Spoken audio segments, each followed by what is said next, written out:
Jennifer, just a note that both Karen and Shawcott have logged on as attendees, if we could make them panelists.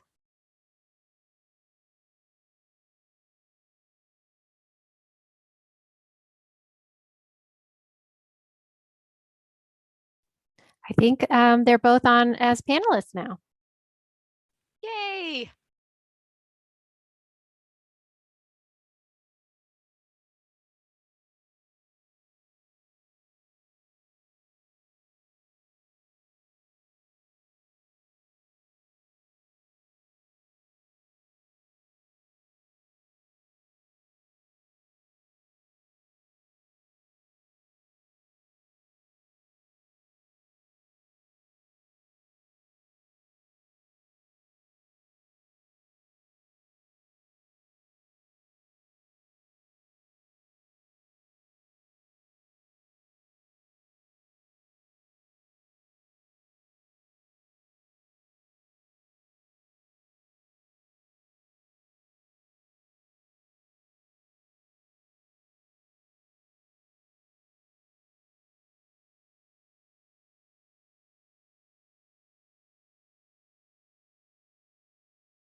Good evening, everyone. My name is Jess Job, and I'm happy to be with you this evening and to introduce you to some members of our community and some friends joining us from the East Coast even to share about Carbondale's welcoming response to Afghan refugees and to share from their own perspectives about the Afghan refugee crisis.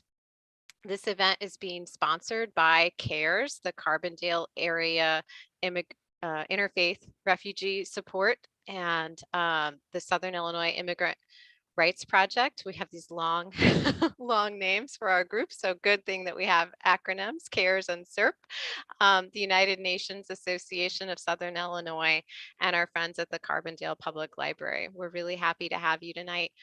How the event's going to go this evening is that we'll hear from each of our panelists speaking from their own experience, a different perspective on the Afghan refugee situation. And then after each panelist has spoken, we'll take some time for audience questions that you can use the question and answer box on your Zoom screen to type in your questions, and we'll moderate those, and those can be directed to all panelists or to individual panelists. And we hope to answer as many of your questions this evening as we can. And then we'll share a little bit more at the end of the evening about how you can get involved here locally in the Carbondale area with a welcoming response to Afghan refugees potentially. So without further ado, I'm going to introduce our first panelist. That's Cheryl Barnett. And Cheryl is a former United States military member who served in Afghanistan. Cheryl, we're really happy to hear from you tonight and hear about your experiences in Afghanistan. Thanks, Jess. I appreciate it. Evening, everybody. Thanks for joining us. My name is Cheryl Barnett. I'll give you just a little bit about my background so you'll kind of know where I'm coming from. I live in Carterville currently. I went to SIU. I am a veteran of Operation Enduring Freedom. So I was in Afghanistan with the U.S. Army from 2008 to 2009.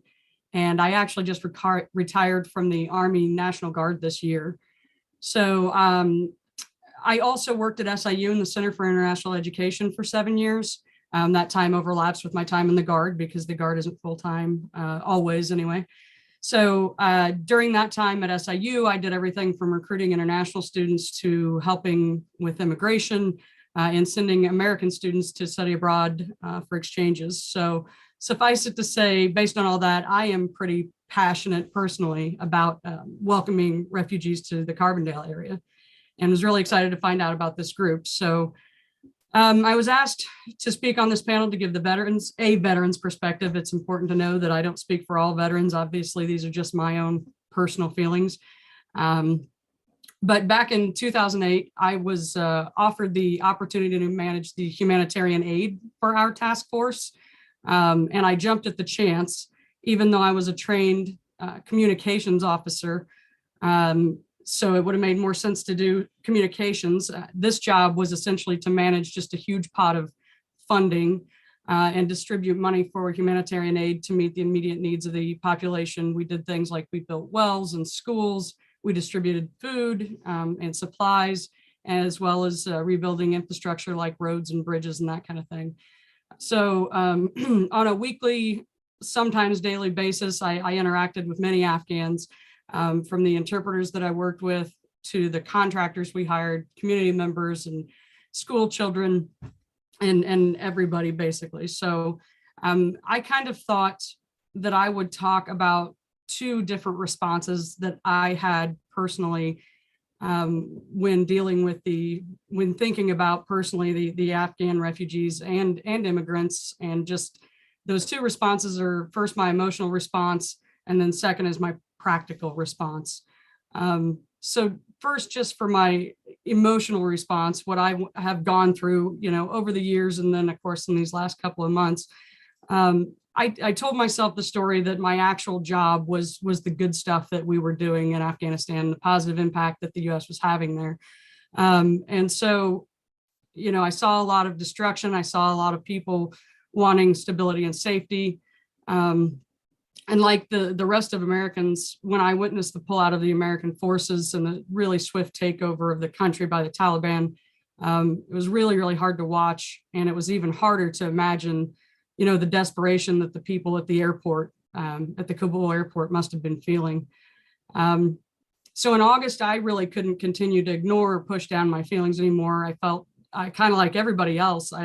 What I saw was that I started to feel sad, angry, upset, despondent, powerless over the crisis as we witnessed it, from our comfortable living rooms.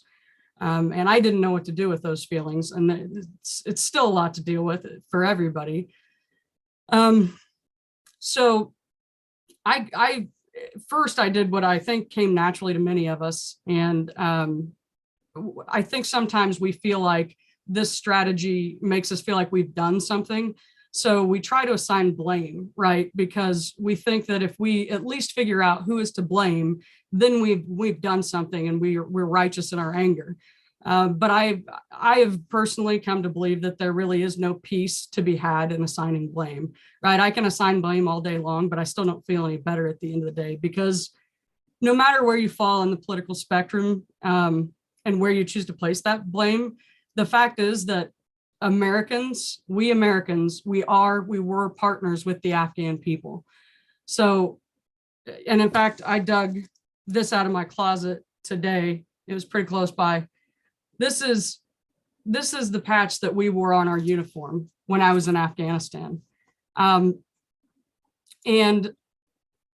anybody who knows anything about the Army, the military, you don't just slap anything on your uniform that you want to wear, right? This was directed by our command to wear the American flag right next to the Afghan flag. And that means a lot to me. And I hope that it means something to you. So, again, someone sitting in Afghanistan who's hiding from the Taliban and trying to flee the country, it's really no consolation to them where we assign blame, or how many of us voted in the election did or didn't support that president or this president. Because I would argue that just because the US has pulled out doesn't mean that we're no longer partners with the actual people of Afghanistan. And so if we can't support them in the country any longer, to me, the next logical step is to support the Afghans that are coming here to the United States, right? They kept me safe when I was there. And it wasn't just our interpreters and the people that you hear about in the news and the special immigrant visas, right? It was the actual community members that kept us safe too. We knew communities that were safe for us. We felt welcomed. We felt safe, and we felt like we were doing some good when we were interacting with the people. And I actually just noticed this picture on my wall. Can't quite point to it, but you can see at the top one. That was a painting that I bought in Afghanistan at a bazaar. There's the Afghan and American flags behind me on my desk. I feel really strongly that, I don't know how else to say it. We owe this to the Afghans. They stood with us, and if we can help them and make them feel welcome in the United States, then I want to do that. So after I dealt with that emotional response, I also thought that I needed to formulate some sort of a practical response, right? Because I couldn't just think the things. I couldn't just keep scrolling. I couldn't keep rationalizing and having arguments about politics and trying to assign the blame, because that's not a course of action, right? At the end of the day, you haven't actually done anything. So what I did, and not everybody can do something like this, but I reached out to some friends in our international community. I asked them to give my information to any Afghans here in Carbondale, because I knew that we had some. And for some people don't know, Carbondale has a really big international community, actually, because of the university.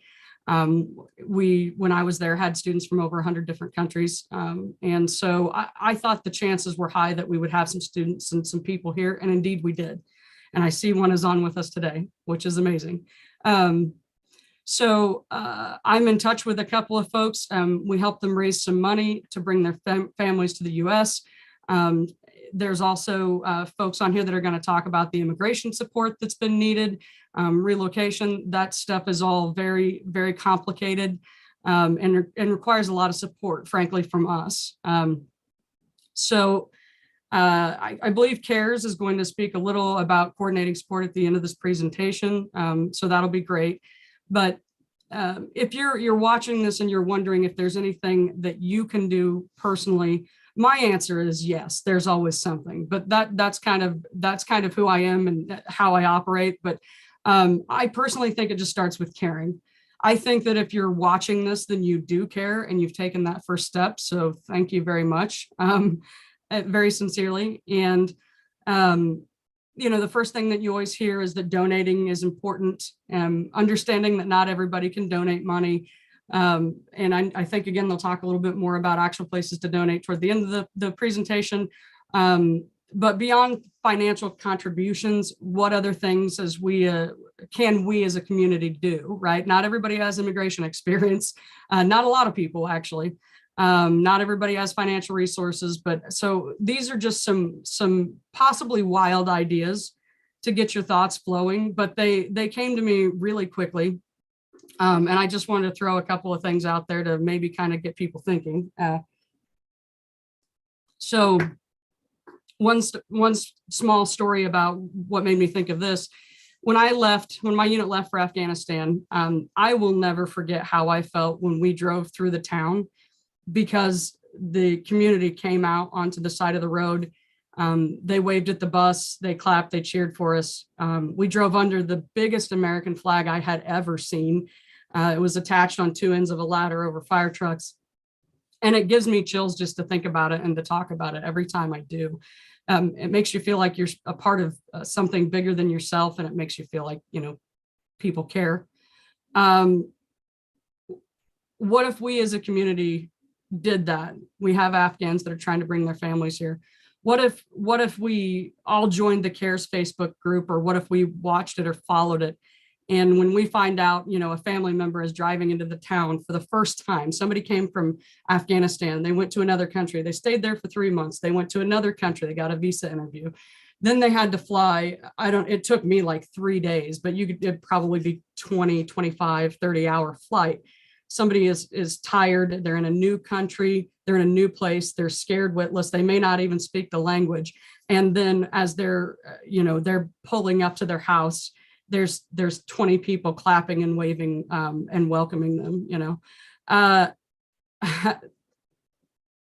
It brings tears to my eyes to think about doing that. What if little old Carbondale, Illinois, decided that we wanted to welcome Afghan refugees and call this place home? I think it is a welcoming place, and I think we have a great community.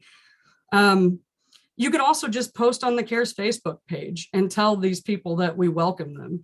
I mean, I would feel really welcomed in a place if I just scrolled through Facebook like that and 50 people said, welcome, we want you here. We're glad you're here. We're glad you stood with us. Those are the kind of things that I think can be done that don't cost anything, but perhaps go a long way.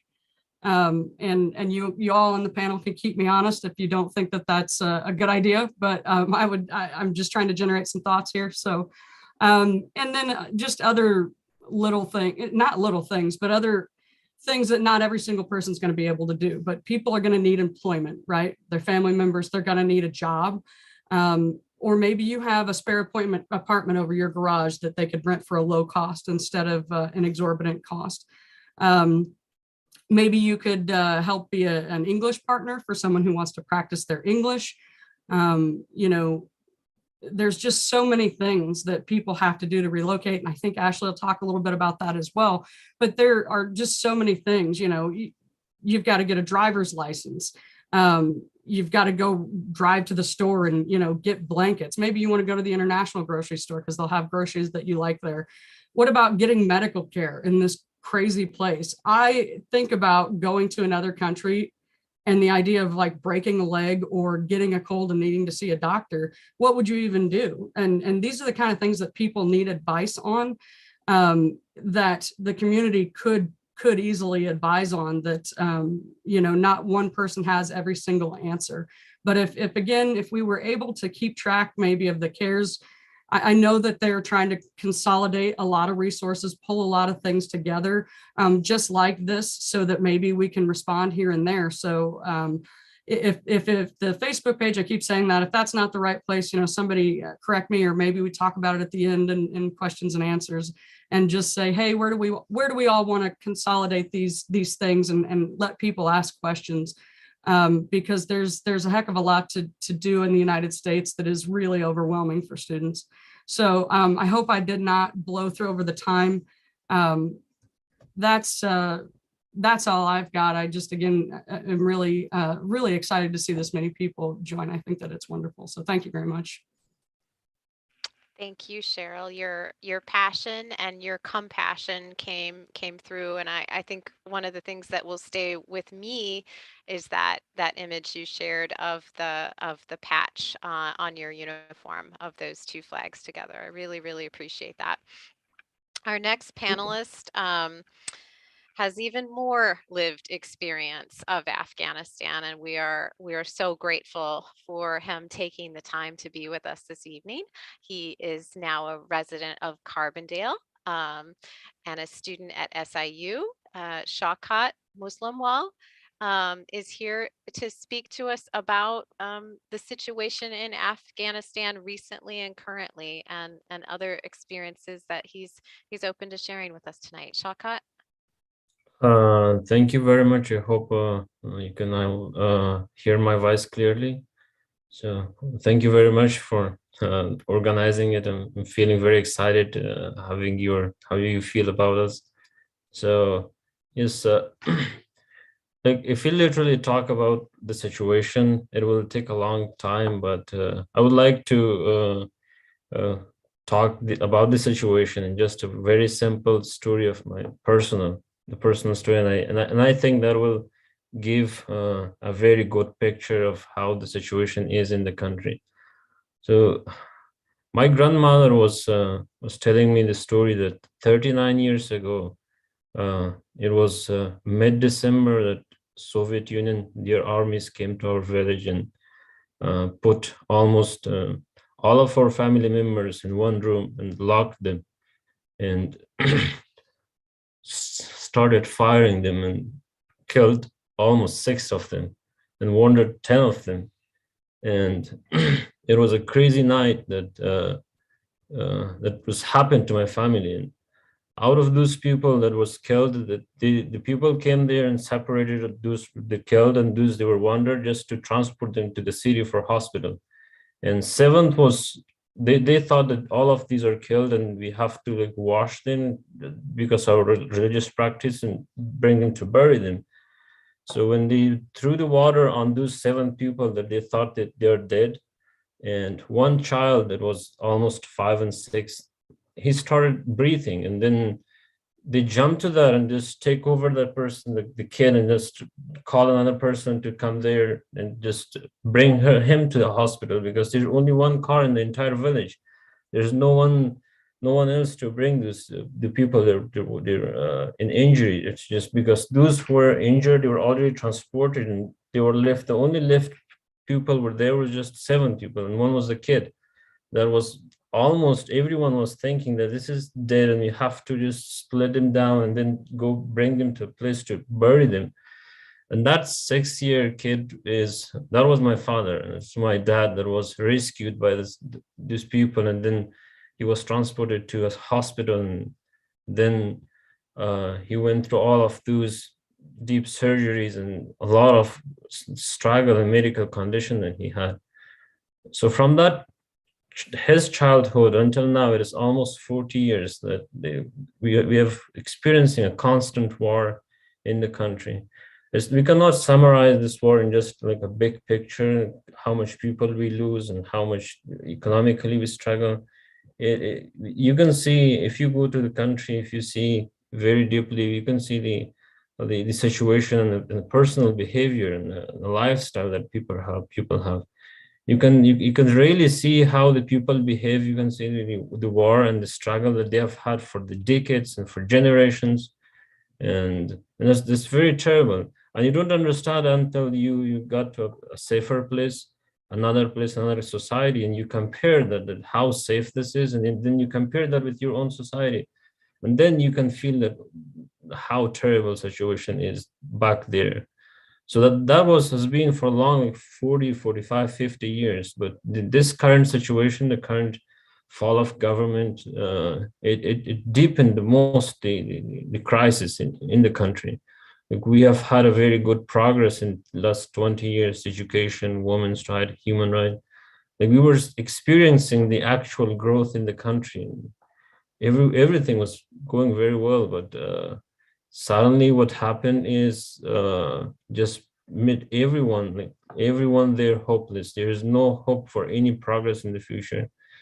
There's no job right now, as I have calling to my friends there, I have information from the ground. Everyone is hopeless. There's no job, no income, and like all the country is like dead, desperate, and in an extreme worst situation. The government, the kind of government that they are talking about is this just the only struggle for them is just for power. They have the power and they use on what purpose they can think about that. So yes, economically, people are very extremely in horrible situation now. We have already had almost half of our population were under poverty line before 2020. And now, in the current situation, all of the aid, the foreign aid, which was a big portion of our country's economy, that is frozen out outside the country. There's no aid coming into the country, which is a very big portion of the economic cycle of what it was doing it back in the country, and it was a part of a big fundamental infrastructure project. So I, as a government employee, was traveling a lot to villages, and in far from the cities, good life and good life standard was that just alone. The biggest problem was just access to water, to health, education, basic facilities. That was the biggest issue still in the far villages of the country. And the only thing that could help those people was the foreign aid that they were developing project implementing there, which as of now, there is no project going on there. And as the people are in an extreme fear, what is happening to them, that is very huge to measure. So that is the current situation in the country. And so as you talk this, the kind of thing that we can do, if you do not talk about the whole politics, that's a very different issue. And as I see your personal feeling, as your personal support. I really respect that. I have a lot of respect to each individual of you for trying, for organizing all of these efforts. I think it means a lot. It helps a lot. Yes, political agreement and disagreement. I think that would be some other thing that I don't think that would really help. The thing that really helps us is the kind of movements that's happening right now in different parts of the US that welcoming the refugees from Afghanistan and here in Carbondale. That helps a lot. Uh, and I see, I've personally gone through a lot of struggles, and because my family was there, and I see the only thing that really helped me was the support of people that I met. I can see their faces, like, and I'm very excited to see them, that how much they supported us. And sometimes my friend saying that, how do you sleep? Like, how having this kind of situation back in the country, like, all of those struggles that are going on, like, personally happened to my friends, to my family, and still going on through that. So I have the actual experience. How is it going? Like, if you have someone stuck in the country, or if you're in that position. And I really believe that this kind of movement actually help all of those that at least they're coming to the United States.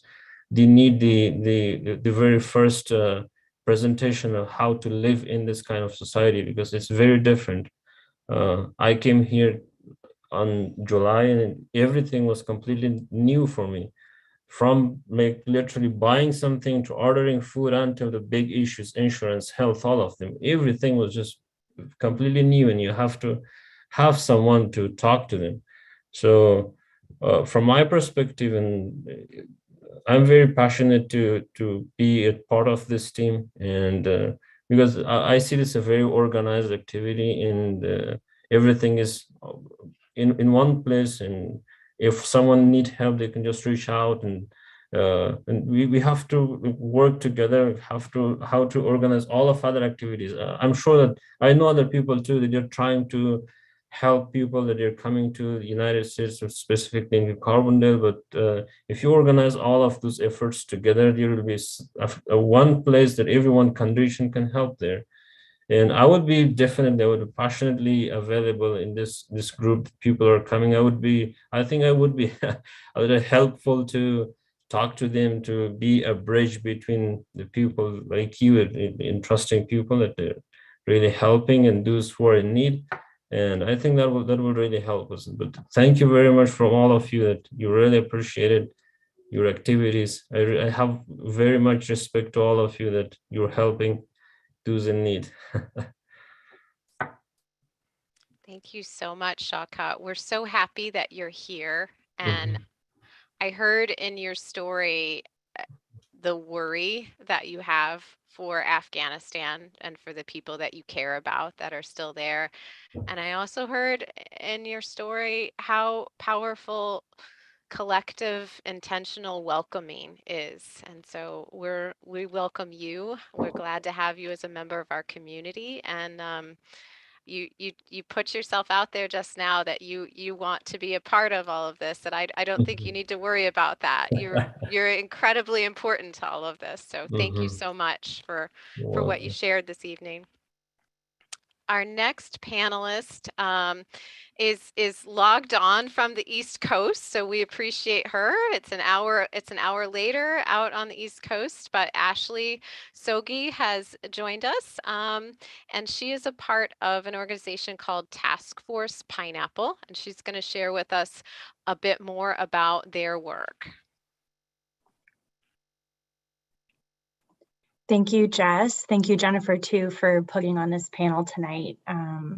So my name is Ashley. I'm here from Task Force Pineapple. I think we've got another Jess in the crowd who's also a heavy hitter from our organization. So Task Force Pineapple is one of the many mostly veteran-based and volunteer-based organizations that's been evacuating people from Afghanistan and relocating them to the US, and now assisting with resettlement. So I'll give you just a brief background about me so you know who I am coming to the table. And then I thought I could give just a kind of a quick overview in case anyone isn't really familiar with the process that someone goes through coming to the US, and some helpful tips and tricks, and then also kind of go over what we really think some of those initial and then long-term priorities during resettlement might be, and happy to answer questions later about that. But I spent 10 years in the Army in special operations and of course deployed to Afghanistan, and was overwhelmed by the immense hospitality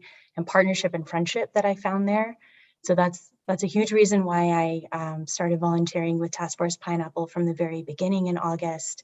But really what drove me to want to focus on resettlement is I worked on the Syria problem set for several years while I was in uniform, and specifically focused on refugee resettlement in Europe and a lot of the cross-border humanitarian assistance. And it completely changed my perspective and also opened my eyes and educated me to just how complex the refugee resettlement process is, and that it is ongoing and usually just kind of under the radar. No one really knows that it's happening because it's in many cases being done so well. But this is a completely different time in history, I think, because we have such great numbers arriving all over the world, specifically in the US. And so I'm really grateful that communities like Carbondale are just self-initiating forums like this to prepare communities and help welcome Afghans. So quick overview on the process, so just very, very high level because I know it's been in the news, but I think a few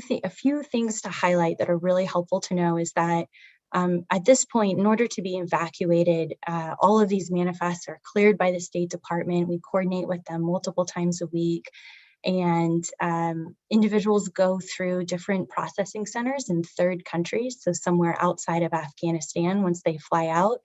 And visas are processed, and there's security procedures done to vet people to make sure that once they do arrive in the US, they are ready to integrate and have a lawful path to citizenship, potentially, if they choose to go that route. And so one thing we really encourage people to emphasize when they're talking to people or maybe educating others in their community is that this is not normal immigration. Everyone who's arrived has been fully vetted so many times. For the people like Jess, who's on the call, who's actively advocating for families on the ground in Afghanistan and has helped them through some of these third countries, they know just how arduous this process is. So I really do want to highlight that. It's something that doesn't always make it into the news because it's not a super interesting story to tell and it's easy to breeze over, but these people endure so much vetting going through multiple times over and medical exams and everything else. So it's a key point to highlight. And then when they arrive, if someone needs to complete the processing for their visa for themselves or maybe additional family members that evacuated with them, they go to one of several military bases in the United States that are run by a military unit, and they're on the base. They're certainly not kept there against their will, but they continue to process their visa there. They take care of any other procedures that they need to, and then they're matched successfully with a city where they intend to resettle. A couple of things to highlight about how that happens.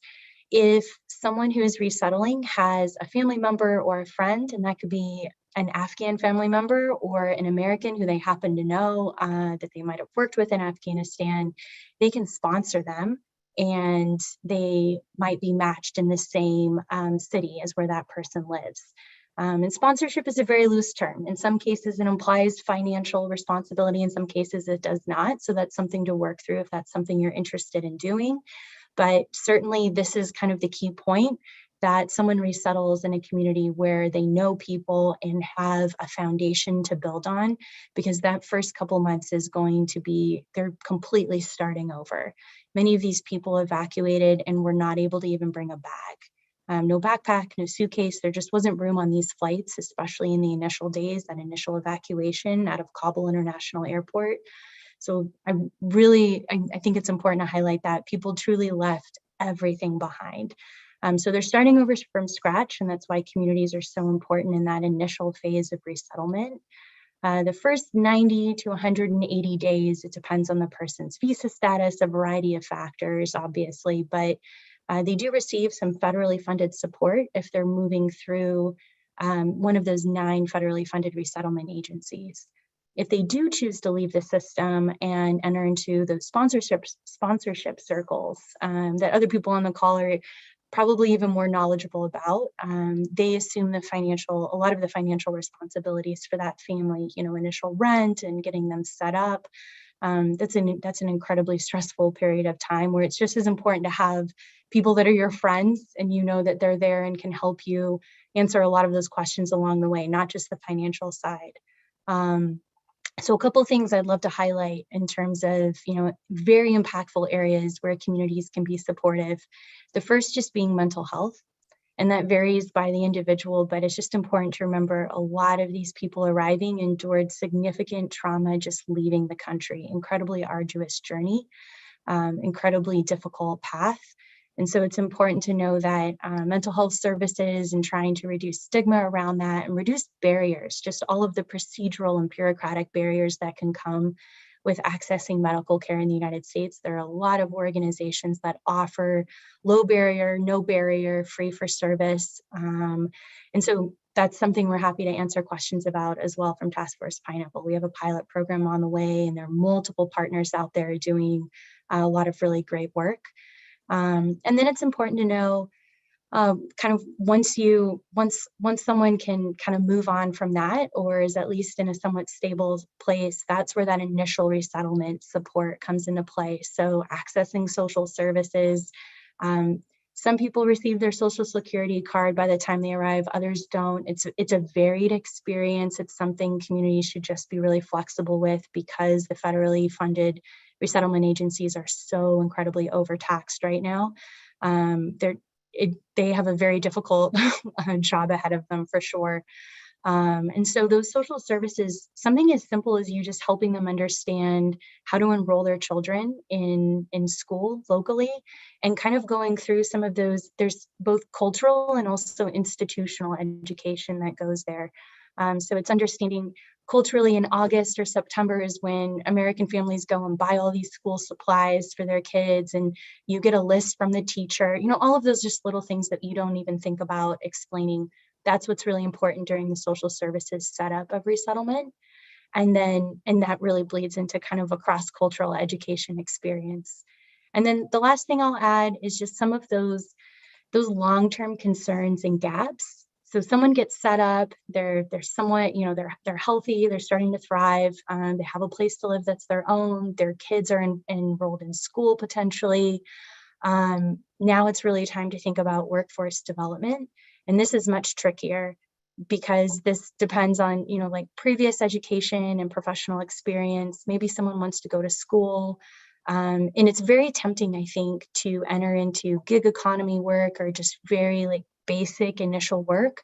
And I certainly wouldn't dissuade anyone from working immediately, but it is so impactful to take a pause there and really consider it from a strength finding perspective, what type of profession this person wants that will continue to give them what we like to call pride and purpose in their new life in America. Task Force Pineapple works a lot with Afghan veterans, so Afghan service members that worked in the Army or someone alongside of us in the security forces. It's incredibly difficult for some when American veterans transition from active duty service, I'm sure Cheryl can attest to this, into the civilian sector. There can be a loss of sense of maybe pride or purpose initially, and you look to find that in other ways as a veteran. I don't think that this is any different for an Afghan veteran. And so our approach to workforce development for any Afghan arriving, we really see this as one major transition.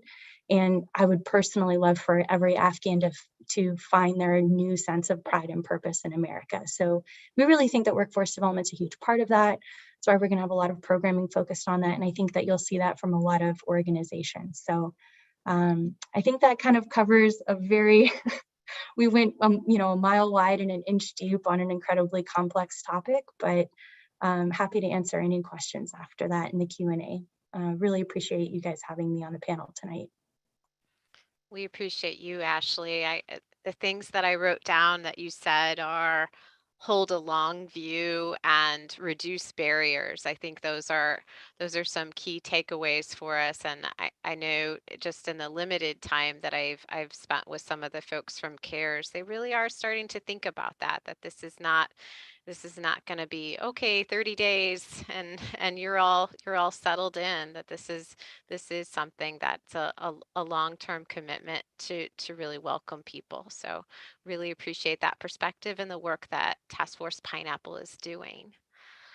Our next panelist is the first person to let me know how complicated immigration law is. I remember some conversations from a few years ago with other immigration crises in our country with Cindy Buys, and we've been so grateful to always be able to count on Cindy. She knows an awful lot about immigration law, and she continues to learn a lot about immigration law because new things keep happening. So we're going to hear from Cindy Buys from SIU Law School next. Jess, thanks so much for organizing our panel tonight, and thank you to all the panelists for the wonderful information that you have shared. For those of you who don't know me, I am Cindy Buys, and I am a law professor at Southern Illinois University School of Law. And one of the things that I teach regularly is immigration law. And throughout my career, I have worked with asylum seekers in the United States, including persons from Afghanistan. So I want to give you just a little bit more information. Ashley did a great job of providing that overview, but I want to go a little bit deeper into the different immigration statuses that some of these Afghans may have when they come to the United States, and what's happening and what may happen for them in the future. So as you probably know, the US government and private entities and persons like some of the folks associated with Task Force Pineapple have evacuated thousands of Afghans since the US withdrew from Afghanistan in August of this year. And some of these Afghans are now in the United States awaiting resettlement in communities like Carbondale. Many others are in third countries, but there are also many Afghans who remain in the country and who are seeking to leave. Now, under international law, a refugee is someone who has a well-founded fear of persecution in their country and who is afraid of returning to that country because of the persecution based on the person's race, religion, nationality, political opinion, or membership in a particular social group. But to be a refugee, you have to be outside your country of nationality. So that means that only people who have actually left Afghanistan can qualify for refugee status under international law. Now, US law is very similar to international refugee law, but it's a little bit different. And in the United States, if someone's already physically present in the United States, they can apply for asylum to remain long-term in the United States. Again, if they can demonstrate that they have that well-founded fear of persecution based on one of those 5 categories that I just mentioned. But applying for asylum can take many years. Right now, our system is particularly backlogged, and it's taking years to get an appointment and to process an asylum application. And so for Afghans who may have a well-founded fear, they first have the barrier of trying to get to the United States, and then they have the barrier of the length of time it takes to process an asylum application. And many of the Afghans who are still in Afghanistan are in danger and just don't have that kind of time. So in response to the urgency of the situation, the US government has a couple of other programs that they've been using, or we've been using, those of us in the community, to bring Afghans to the United States more quickly. One you may have heard of is called a special immigrant visa. And this program is for Afghans who are employed in Afghanistan directly by the US government, or who are employed to work with our military forces in roles providing interpretation or translation services, and who are now facing threats because of their work with the United States. But of course, this program only covers a small percentage of the Afghans who are in danger, those who actually did that kind of work. So it really doesn't address the problem. A second program is a humanitarian parole program that allows non-US citizens to enter the United States temporarily for urgent humanitarian reasons. So this program can facilitate the entry of Afghans into the United States more quickly, but it doesn't give them permission to be here long term. And it doesn't mean that they have qualified as refugees. It's just a temporary status. So we already have, tens of thousands of Afghans in the United States. As Ashley mentioned, many of them are at military bases around the country, and they're being processed there and through some of these different programs. Normally, they would be processed through certain designated refugee resettlement organizations, but these organizations have just don't have the capacity to assist the very large number of Afghans and other refugees who are arriving in the United States. So last month, the US State Department announced the creation of something called the Sponsor Circle Program for Afghan refugees. And this is in partnership with the Community Sponsorship Hub, or CSH, which is partly funded by the Rockefeller Philanthropy Advisors Group. And this program is creating new opportunities for individuals and community groups across the country to directly support Afghans who've been relocated to the United States. The program will enable groups of individuals to form what are called sponsor circles to provide initial refugee assistance to Afghans as they arrive and build their lives in local communities across the country. CSH is the entity that is implementing these new sponsorship circles, and they have an application process that you have to go through. They will be vetting and certifying the sponsor circles by conducting background checks, ensuring that the members of the sponsor circles have a certain amount of training, and reviewing pledges and financial commitments and that sort of thing. As mentioned earlier, the kinds of services that these sponsorship circles will provide include things like finding housing for these refugee families, providing basic necessities, clothing, kitchen utensils, groceries, things like that, helping them access state benefits or federal benefits to which they may be entitled, getting their kids enrolled in schools, all those kinds of things. So once a sponsor circle is certified, CSH will then work to match them with arriving Afghans who choose to participate in the program. So CARES here in Carbondale is investigating the possibility of forming one or more sponsor circles who might sponsor some of these Afghan families. Each sponsor circle has to have at least 5 adult members who are willing to undergo the background checks and engage in some fundraising and provide other assistance to these Afghans. The sponsor circle must raise at least $2,275 per Afghan, 60% of which must be in hand before the application is filed with CSH. The US government will also provide additional funds to help support these families. And as I mentioned, there are a number of other activities that will be ongoing in terms of finding housing, job assistance, language training, that sort of things. So CARES has been investigating resources that are available in our community, and that's something that many of you can get involved in. And these efforts are being coordinated through CARES, which again is the Carbondale Area Interfaith Refugee Support. And this organization is really an outgrowth of the Carbondale Interfaith Council. So our hope is that our faith community will be very involved in this as well.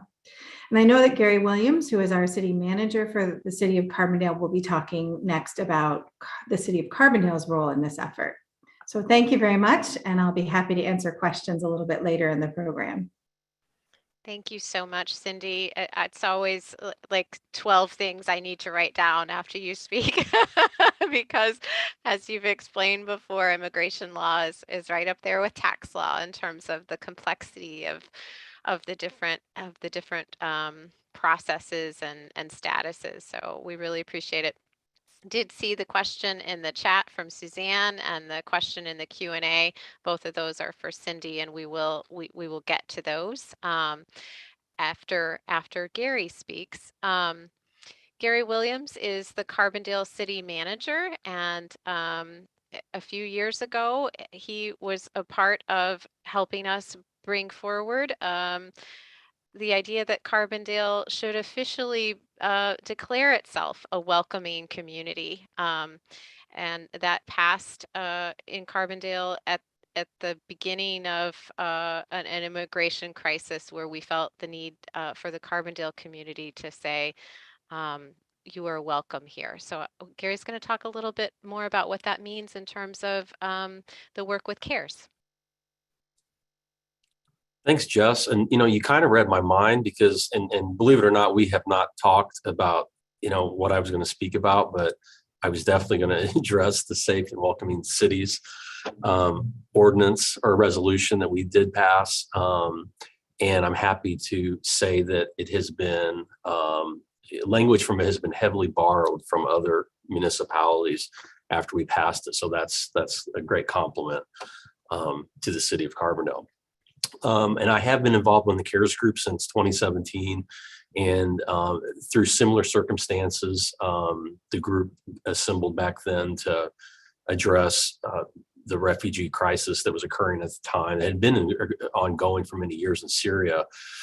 And we developed a little brochure that many of you may have seen. It's on our website, actually, with the same kind of concept as how can we be a home to people that may have no other place to go, but we have this international community here and resources that we can be helpful. So to kind of piggyback on what Jess mentioned, in April of 2017, the city of Carbondale City Council, in response to a national increase in hate crimes and immigration fears, passed the resolution establishing Carbondale as a safe and welcoming community, as a home to a research university with residents that hailed from over 100 different countries. We felt it was important for every member of our community to know that you'll always be welcome in Carbondale.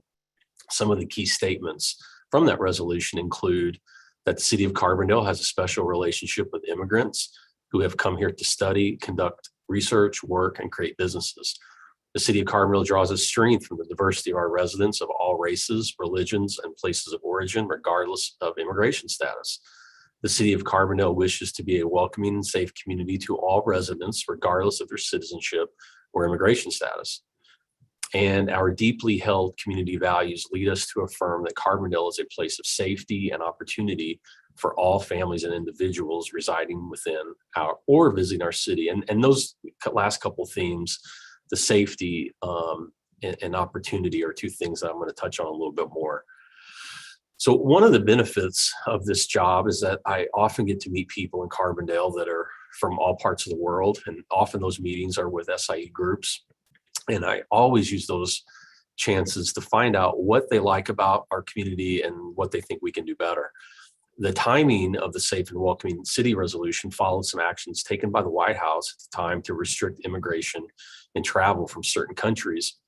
And those actions had a real effect on our international community and induced fear among immigrant communities.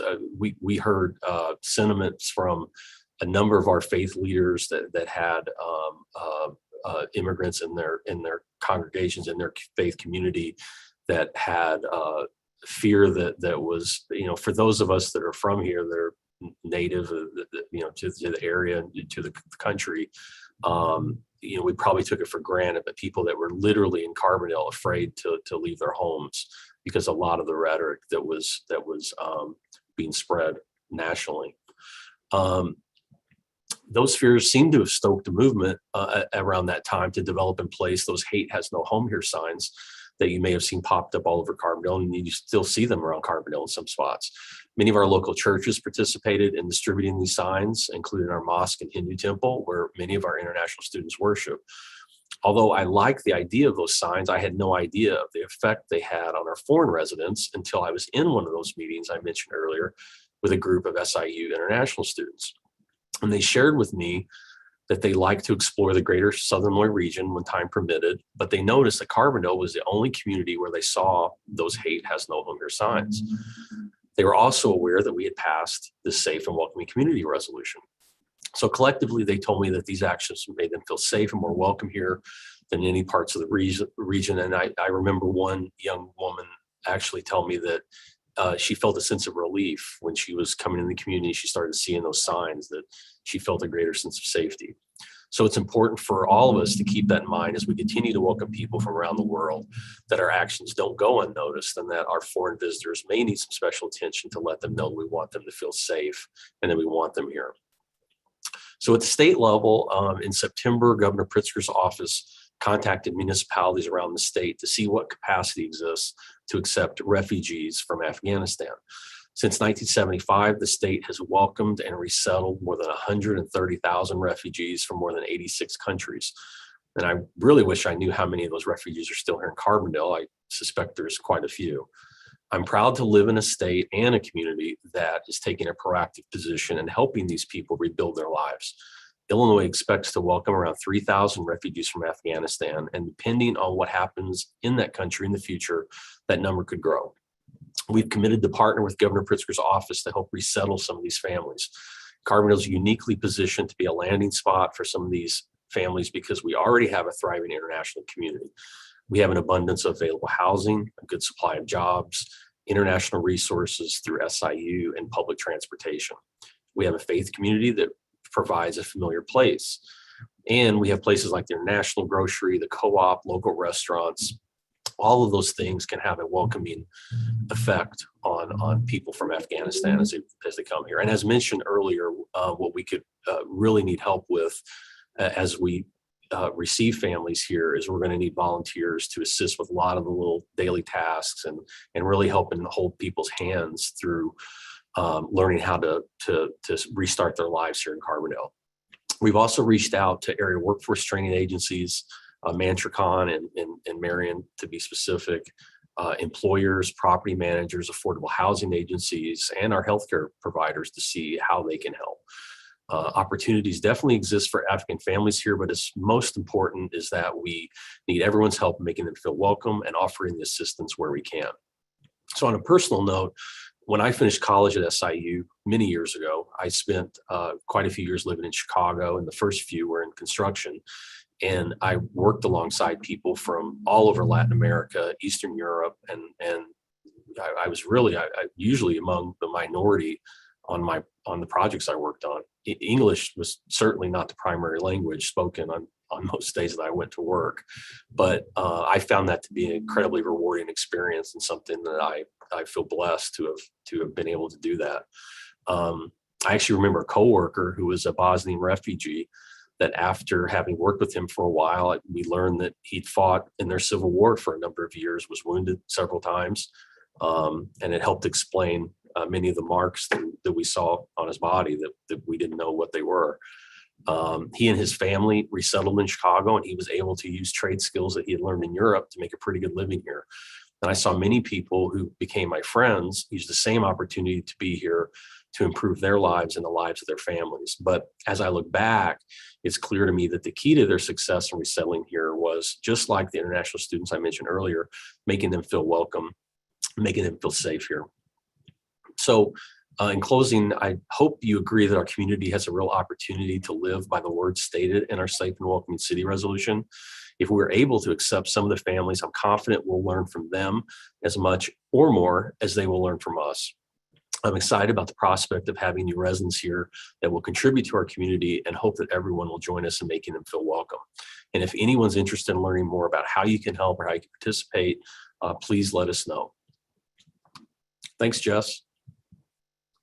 Thank you, Gary. It's so heartening to have the city actively engaged at the table on this topic. And at every CARES meeting, there's updates from the city about more information that they're gathering, more contacts they're making to really try to get the wheels moving for this real possibility of some Afghan families relocating to Carbondale. So we really appreciate it.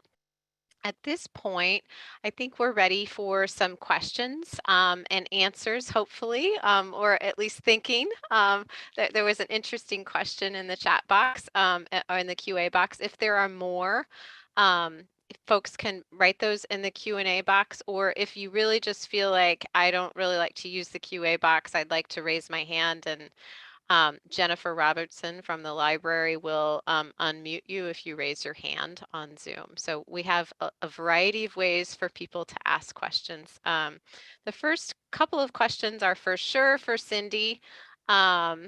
Suzanne Schmitz, I believe you know her, Cindy. Another legal eagle out there is asking to have you explain more about what it means to be processed. So Suzanne, you can certainly clarify your question if you like. I'm guessing you mean to be processed referring to the Afghans who are at the military bases already, but if that's not correct, please let me know. And Ashley, I would invite you to weigh in here as well. By that, I think part of it is that vetting process that Ashley was talking about earlier, all the background checks to make sure that we know who it is that we're allowing into our country and who we are resettling here in our country to make sure that they will be safe and they don't present any kind of threat to our community. Part of it is if they are applying for refugee status, that in fact they have the requisite level of fear of persecution according to that definition that I mentioned earlier. But again, if I'm not interpreting the question correctly, please let me know. And Ashley, you're welcome to jump in and add to my answer as well. Well, Ashley is temporarily offline due to a power outage at her house, but that's a good place for us to start with that question. Okay, very good. I saw that there was another question about whether someone who enters on humanitarian parole can then apply for asylum once they are here. And the answer is generally yes. There are some restrictions. For example, you must apply within 1 year of arrival and that sort of thing. But the answer is generally yes. I'm happy to continue taking some of the questions, but I also don't want to monopolize. If other panelists want to jump in, please let me know. There's a question about whether all the refugees are families or whether there are individuals. And I think the answer is it's both, that there are some individuals, but there are also families. So if we were to form these sponsorship circles, you might be asked to sponsor an entire family, and that could be 2 or 3 people, but it could also be an extended family that is larger, and so that's something to take into consideration. And the same person asked about using Airbnb to offer some housing, and in fact Airbnb has been an official partner of the Sponsorship Circle program, and so Airbnb is actively working with CSH to provide housing and identify housing for people who are coming. So let's see. We're going to skip Jane's question because it's so big. We'll get to it maybe at the end.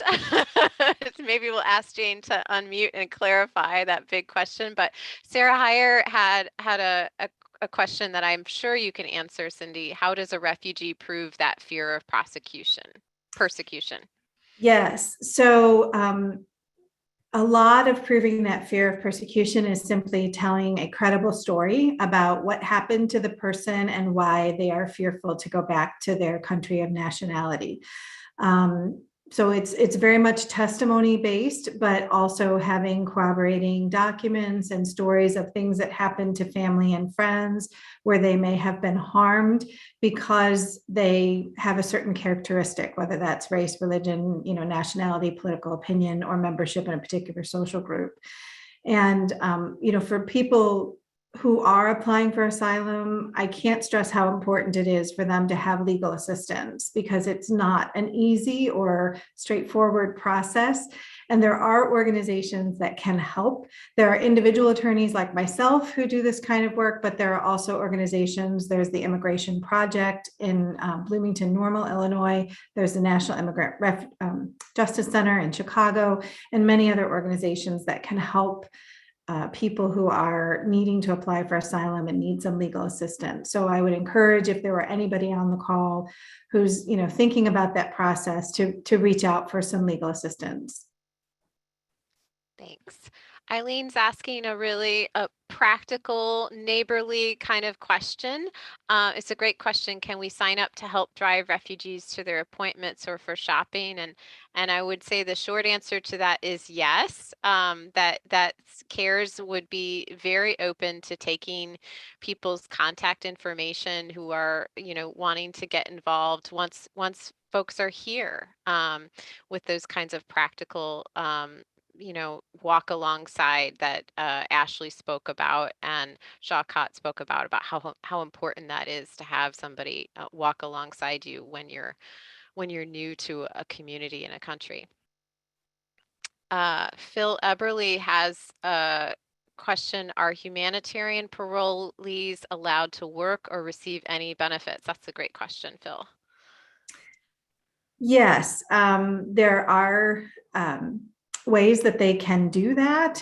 Again, it's a temporary status, but for short term, they would be here lawfully as a person who is paroled. So it's very different than prison. You know, we think about the criminal justice system, you get paroled out of prison. With immigration, you get paroled into the country, and that does give you a temporary but lawful status to be here with certain benefits. Some of the programs that the government is creating for Afghans are a little bit different than what they're doing historically with immigration. And so it's an answer that I couldn't completely answer in terms of exactly what kinds of benefits. But if we were to bring refugee families here to Carbondale, they would have lawful permission to work. And so they would eventually be able to support themselves, but they would need language training and assistance potentially with writing cover letters and resumes and interviewing, because our way of doing things here in the United States is quite different than what they might be culturally used to in their own country. Thank you, Cindy. One of the panelists that couldn't be with us tonight, I was hoping she could speak to that a little bit more, Mona, but Mona was unable to be here tonight. But Mona and her family did resettle in Carbondale from the Middle East, and I think from Mona's experience, she had an easier time finding employment because of her language skills here in Carbondale, and her husband really struggled for quite a while because of language challenges for him. He is employed, but he is underemployed, and so we need to be realistic about some of the challenges that folks will face just based on, you know, the experiences and background that they're coming from too. And Shaukat kind of talked about that some too, that there are folks coming from rural areas and urban centers. And Jane has this huge question, and so I know Jane, so I'm going to ask if we could unmute Jane so that she could elaborate on her big question of what's the next step, what she meant by that. Well, it's just a general question of, as an individual, what is the next step? I mean, is CARES spearheading what happens next? And if so, what does that mean for those of us who would like to be involved? I didn't narrow it down any, did I? Not very much, Jane, but that's okay. So I will tell you a couple of things that CARES is working on right now. And again, other folks who are involved in CARES are welcome to chime in. There is a community survey, and the members of CARES have divided up this community survey, and we are gathering information and resources in response to that community survey. So for example, one of the things that Afghan refugees would need would be some language training. And one of the great things about living in a university community is that the Center for English as a Second Language, or CECIL, at SIU has offered scholarships to provide some free language training to some of the Afghan refugees.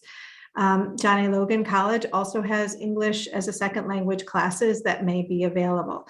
We're also looking at our local schools and what do the Carbondale City school systems offer for English as a second language for children. That's just one area. There are many areas on this community survey, and we are reaching out to people in the health community, and Gary Williams mentioned talking with temporary employment agencies and various things like that. So there is an application process that each of the sponsorship circles would have to go through. And as part of that application process, you have to include information about the resources that are available in your community. So CARES is kind of doing the groundwork to pull that information together so that if people did want to enter into these sponsorship circles, they would have that information available that they could include in their applications. One idea that we talked about, but again, we're just introducing these ideas to the community, is that perhaps different faith communities, different churches and mosques and synagogues and what have you might want to each sponsor one family. It certainly helps if we bring more than one family to Carbondale, because it creates a community and support for the Afghans who are here, that they know that there are other people sort of going through some of the same things that they're going through. And so it's the refugee resettlement agencies have a practice of trying to settle more than one family. They often do up to like 20 families in a community because they want to have that network available and that support available for the people who are being resettled. So those are a couple of things that we're working on right now, and coordinating, with the Interfaith Council. There's a couple of more questions in the Q&A box, but I was just pulling up on my calendar when the next CARES meeting is, because I think this might be a good moment to tell people that CARES meets regularly at the Carbondale Mosque. And they meet next on Wednesday, December 8th at 4:45 p.m. And so folks that have expressed some interest in getting involved in some way, that is one opportunity that you have. And you can also share your email address in the chat box if you want to make it private to just panelists or something like that, so that we can add you to the CARES contact list. We'd be happy to do that as well. Couple more questions. Excellent questions. I heard they, I am guessing that means the US government prefers to send refugees to communities where there's already a community from that country or speaking that language. How does that affect Carbondale's efforts to bring refugees here? I don't know who on the panel might be best to speak to that. I can take an initial stab at it and say that is true, that historically the refugee resettlement agencies prefer to settle refugees in areas where there are people who speak their language and share their culture. But because of the overwhelming number of Afghan refugees that we are trying to resettle right now, they just cannot do that. They're just overwhelmed. And that's why they are allowing the sponsorship circles outside of the normal refugee resettlement process. Thank you, Cindy. And we are, as Gary mentioned, we're lucky to have a really diverse interfaith community in Carbondale, which includes a large Muslim community that not all folks from Afghanistan are Muslim, but a good portion of the population is, and we know that will be a comfort to folks that come here to have that built-in and very robust faith community here. Which kind of gets to Insuk's question. Have you seen any urgent need to provide spiritual care? I don't know if there's anyone on the, I wonder if Ashley or Shawcott, I wonder, if you have some perspectives on that. And I'll just add, I think Karen Cano also said she could add a little bit too. Okay, great.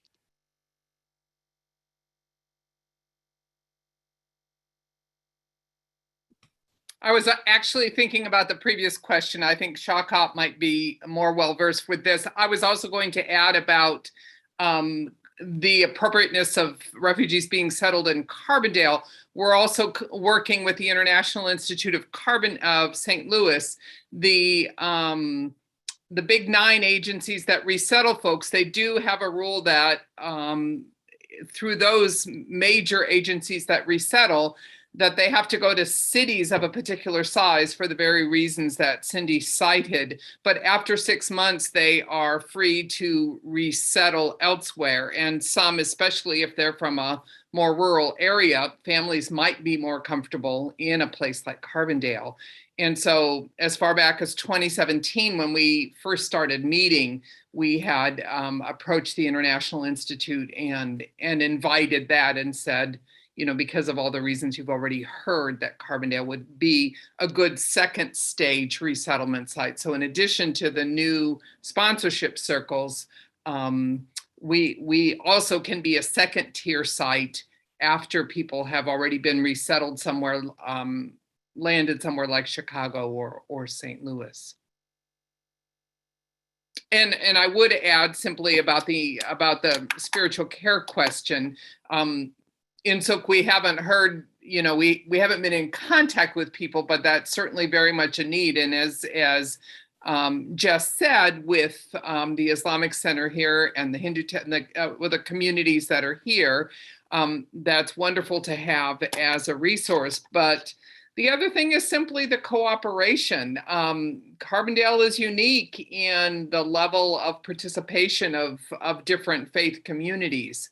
And the Interfaith Council. I mean, over my years here, I remember some amazing experiences at the synagogue, at the mosque, and through interfaith dialogues, that there really is a good spirit of cooperation. I think we have to be especially careful with CARES to think, how do we get compassionate, wonderful people who happen not to have a faith tradition involved? Because most of this is working through Interfaith Council, so we'll have to be really intentional to make sure that people who aren't part of a faith tradition also find a way to be involved. Shaukat, was there anything you wanted to add to that question? Yes, I would like to add a couple of points, but thank you, all of you. It's pointed to good question, to good points. They like after the very initial needs that the refugees will need, like basic needs, health and education. Beyond that, what I think is very important for them is the kind of society or kind of community they live. Afghans are the social connection. The community they live, that's very important for them. Like the big part of our life back in the country is our relatives and social connections, and like we spend a lot of time with our community. Like we have a lot of gatherings together. So I think that will be very important. I think Carbondale is a good place for that. We have a lot of communities and people from different parts of the world, specifically the South Asian countries, Pakistan, Bangladesh, India, and I know some of them, and they share some basic community type of activities that we do. And also from the religious perspective, in that point of view, almost all of people in Afghanistan, they are Muslim, and definitely they would look up the communities that they have places for the worship, and they have the communities, the Muslim communities, and I think the Carbondale has a good community for that as well. So I think it will be a good place from both perspectives, from a community that they share the same culture, and also from the religious perspective that will help them to resettle very soon and quickly and easily. Thank you, Shaukat. We appreciate that. Bill Lauritsen has a question that I don't know if any of our panelists know or have a rough estimate of how many Afghans live in the Carbondale area currently. For Afghans living here, like I know 2 other people, and we searched a lot for finding the other one, but we couldn't find. But I don't know, like there are 3 students here, all of them, 3 of them in SIU, they're students. But out of them, we searched. I personally asked a couple of people around that they were in Carbondale for a long time. So, but I don't know, like there would be anyone beyond like 3 of us, that me and the other 2 guys that I know. But I don't know, maybe in students, there's no student other than us, but in the community, I'm not sure that there would be any other person here from Afghanistan. Thank you. I don't see any other questions right now, and so I wonder if this might be a good time for Reverend Karen Canote, who we've already heard from tonight from First Christian Church. She's a member of CARES, to kind of wrap up with sort of the how can people get involved, and any closing thoughts that any of our panelists want to share. We've had a really rich conversation and a hopeful conversation this evening. Yeah, thanks so much, Jess, and all the panelists. Yeah, it's been a powerful, wonderful conversation. Jess did give the next meeting time, December 8th at 4:45 or 4:46 at the Carbondale Muslim Center. And across from Addicks Park on North Wall is where that is. And you would be more than welcome to join us. I've seen a couple email addresses drop in the chat, so anybody else feel free to do that. We continue working most intently on the sponsorship circles, and if you belong to a faith community or a civic group where you would like somebody from CARES to come and talk to your group about how, I don't think it's too early for us to start some of the fundraising and or at least some of the friend raising, to reach out to some of the groups who might be interested. Or if you just have a friend group who wants to be involved. If somebody from CARES, if you have a regular meeting and somebody from CARES could come and speak, we would be glad to do that. This will all be about building relationships, building friendships, and being supportive. This congregation, and I know First Pres did too, during the 70s sponsored Vietnamese, Cambodian, Laotian families after the Vietnam War. And this congregation still gets a thank you note every Christmas and a donation to a local food pantry from the mom of the Vietnamese family that we resettled in the 70s. And so, it's going to be, it's a passion of mine to rekindle that kind of vision. And I've served churches in St. Louis around the Bosnian communities, and that it had relationships with the Bosnian mosques and churches who struggled with that presence, whom I sort of had to dope slap and say, come on, people. Well, I didn't, but shame them with a nun or two from the International Institute to say, this is what it means to be an asylum seeker and a refugee. So it is a powerful thing for an individual or a community. So we welcome any of you into CARES. And Karen mentioned that, it's not too early for us to start fundraising. And so that's a commercial for the alternative gift fair on Sunday, December 5th from 2 to 5, where CARES will have a table and will actually be offering the opportunity for people to contribute to sponsorship. So look for the CARES group. Cindy will be one of the smiling faces, and a couple of other people that I saw and the attendees will be one of those smiling faces at the CARES table. And even if you can't make a financial contribution, if you want to just learn more about CARES and about what's going on, they'll be there to answer questions for folks on Sunday. And that's at the Civic Center. Something in the chat. Oh, okay. Some more email addresses in the chat. I think this might be Shawkat. Did you have something you wanted to say? I want to say something about the CARES, the community, because I didn't know about that much at the beginning. So, first of all, let me thank each one of you as a representative of the Afghan community. Just for a minute, be a representative of our community, and thank you from each one of you. It's a very great step. If I put myself, I'm actually, when I feel all of the struggle that I will have and I have had, and then I put your solution there, it's a very practical, it's very useful. And if you put aside all of those political discussions and everything, the feeling of each one of you is very respectful, and it helps all of us. And I'm pretty sure that each Afghan who know that there is something like this going on in the city, I'm pretty sure that they will be more than happy to, and that will be very useful for all of them to be settled down in a city like this. And that's what I think that feels very supported after being in so much struggle and in all of those difficulties.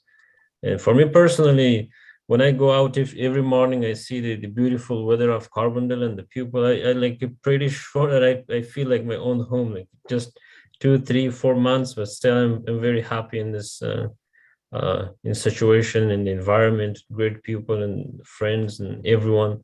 I'm sure that everyone coming to Carbondale will enjoy their life and it will be a good start for them. Thank you so much, Shawkat. We are so happy for you to have this as your home. Thank you so much.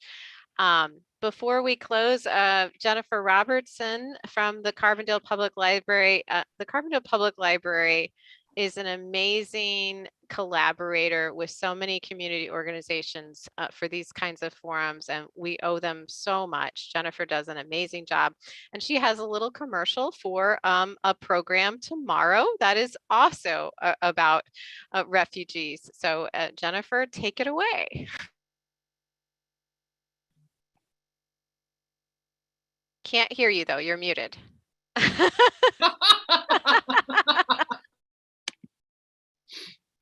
Okay, can you hear me now? Okay, great. I just wanted to say thank you so much for you all being here. It was really wonderful to hear so much great information. So there is another program tomorrow at noon on welcoming refugees. And this one is sponsored by the League of Women Voters, and they're doing a presentation on refugees and immigrants in the St. Louis area. Ron Clutho, Refugee Services Coordinator at Bilingual International Assistance Services, will be speaking. So that should also be interesting and have some good information on what St. Louis is doing and how we might be able to help on that front. So you can register for that at carbondalepubliclibrary.org. And again, that's tomorrow at noon. Thank you, Jennifer. And I just want to thank everyone on the panel and everyone who's attended. Thank you to Shawcott and to Karen and Cindy and Ashley, who didn't get back from her power outage, and Cheryl and Gary.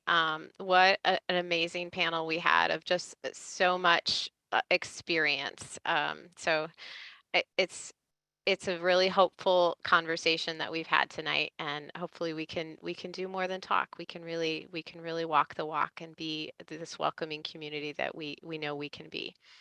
I think that's everything. And we wish you all a good night.